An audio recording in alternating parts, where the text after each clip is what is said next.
Magandang araw po, welcome po sa aking channel of 9TV. Nandito po tayo ngayon sa Silang Cavite kung saan meron po tayong bagong video presentation, isang residential farm lot. May lot area po ito na 600 square meters.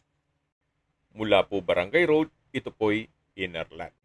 Kaya maganda po itong gawing retirement home ninyo o di kaya'y bahay bakasyunan gawa ng napakatahimik po ng lugar, sariwang hangin at malamig po ang klima. May ilang mga fruit-bearing trees sa loob nito at may parte po ng property na nakabakod na.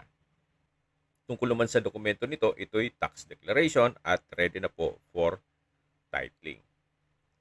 Ang full video po ay mapapanood nyo sa aking YouTube channel na Nov9 TV Official. Binebenta po ito ni owner sa halagang 2.2 million pesos net. Kung may mga katanungan po kayo, tawag lang po kayo sa aking numero.